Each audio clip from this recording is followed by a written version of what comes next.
সন্দেহটো তেনেকুৱা আছিলে মানে মই ইয়াত ৰুম 3-4 বছৰ ধৰি ইয়াত আছোঁ।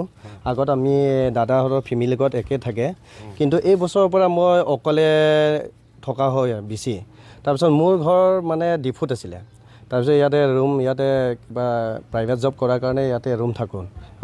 আমাৰ ফেমিলি ঘৰেই হয়, ইয়াত থাকোঁ। কিন্তু মই যোৱাকালি ঘৰত গুচি গৈছিলোঁ, তাৰপিছত মোৰ তলাটো লক কৰি গৈছিলোঁ আৰু মোৰ বাইকখন আপাচে AS 31D 3357 180cc সেই নম্বৰ গাড়ীখন মই ৰুমত লক কৰি থৈ গৈছিলোঁ।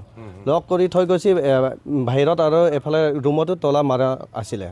কিন্তু মোৰ তেতিয়া এই মাত্ৰ আপোনাৰ 4টা বজাত মই আহি পালোঁ, দেখিলোঁ ইয়াত আপোনাৰ এখন এনেকুৱা দৰ্জা তলাটো খোলা আছিলে, ঠিক আছে। তাৰপিছত মই কোনে খুলিলে বা বুলি ভিতৰত সোমাইছিলোঁ, ভিতৰৰো মানে তলা খোলা হৈ গ'ল। তাৰপিছত দেখিলোঁ মোৰ বাইকটো নাই,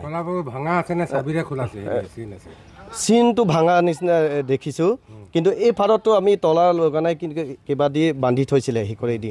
তাৰপিছত এইফালে খোলা আছিলে, তাৰপিছত বাইকখন নাইকিয়া হৈ গ'ল। সেইটো কাৰণে মানে মই ভাবিছিলোঁ দেখিবলৈ পোৱা গৈছে গডৰেজবিলাক খোলা।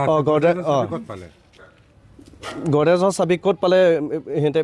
ঘৰত হয় নেকি ঘৰৰ ভিতৰত চাবি? এইটো চাবিটো সিহঁতৰ যিটো দাদাহঁতৰ গডৰেজ আছিলে, সিহঁতে ক'ত ৰাখিছে বা মই সেইটো নাজানো।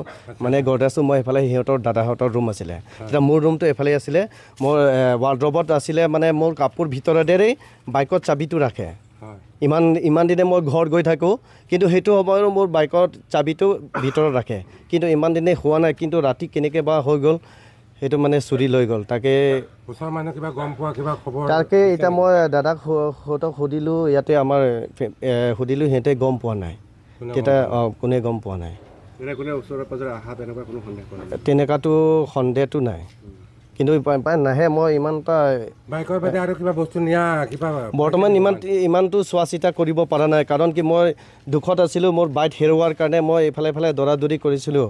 সেইটো কাৰণে মই বৰ্তমানলৈকে নিজৰ কি হেৰাই গৈছে সেইটো বিচাৰি বৰ্তমান খিয়াল কৰা নাই।